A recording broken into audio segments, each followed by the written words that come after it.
What is up, guys, and welcome back to another video. And today we're gonna go over 5 insane The Simpsons conspiracy theories that could be true. Before we get on the video, if you enjoyed, please leave a like and subscribe, and let's get straight on the video with number 5, Homer in a coma.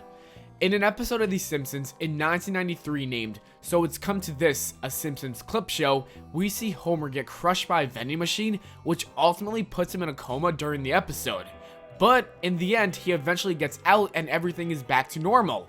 What if I told you Homer never got out of that coma and is still stuck in it today? A Reddit user noticed a shift in the tone of the show after this episode.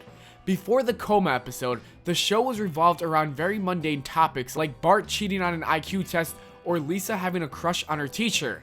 After the episode, the future topics became more surreal and outlandish.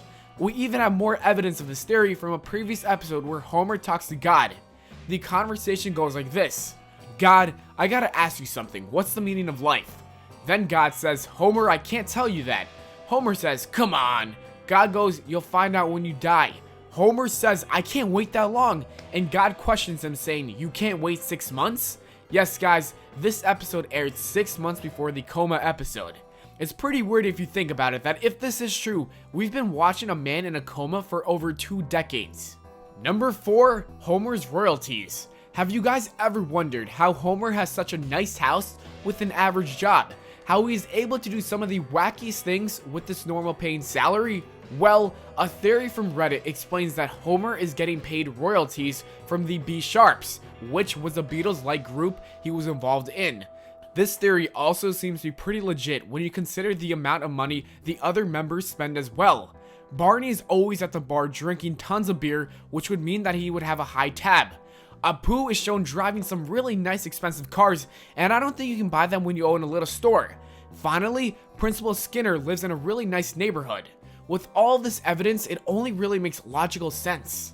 Number 3, Maud Flanders is a sociopath. According to a fan theory, Maud, Ned Flanders' wife, was actually a sociopath for the entire show up until season 11 before she passed away. The conspiracy theory states that Maud Flanders really did not like her husband Ned and honestly hated him. There's even enough evidence to prove that she wanted him dead before she eventually died.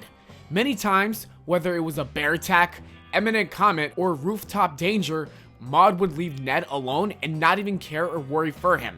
He could have died and she would most likely not even care. When she does pass away, we see an imprint of Ned's bed, and the imprint tells us she would always face away from her husband when sleeping.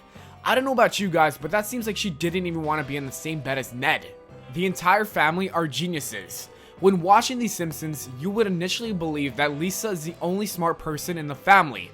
Well, a conspiracy theory tells us that the entire family are indeed geniuses, but Lisa is the only one to embrace the intelligence. In the episode Homer, we learn that Homer has a crayon stuck in his brain for a long time, which explains his stupidity. As soon as he removes the crayon, he becomes a genius, which is something we never noticed before or saw. Eventually, in the same episode, Homer decides to reinsert the crayon into his brain because he didn't want his friends to make fun of his intelligence, which is kind of odd. Even Bart is a genius, as we can see in many episodes with his natural aptitude for language and complex schemes. But instead of using that knowledge for good in school, he thinks it's more satisfying to be a delinquent. Finally, we have Marge, who was an excellent student but ultimately chose Homer and her family over a career. Number 1, the Moleman race. Over the long Simpsons run, Hans Moleman constantly suffers fatal injuries, which is the running joke of the show. If you have ever watched South Park, he is the Kenny of The Simpsons. Anyways, a conspiracy theory suggests that these Moleman incidents are not the same person, but they are actually multiple different moments. A commentator expands this theory by saying they are a race of human mole hybrids that live under Springfield. In their gradual attempts to take over the world, they are taking up jobs one by one in Springfield. Luckily though, Homer's shenanigans kills them off as fast as they can come to the surface. This theory is pretty much proven in the episode titled Hello Gutter, Hello Fatter, where Homer literally encounters a race of underground Molemans. If that's not enough proof for you, then I don't know what is. And that is it for the video, guys. Let us know any other theories you guys have in the comments below. Thanks for watching. We hope you all enjoyed. If you did, don't forget to leave a like and subscribe. Make sure to follow me on Twitter at Valplana, and I'll see you all later.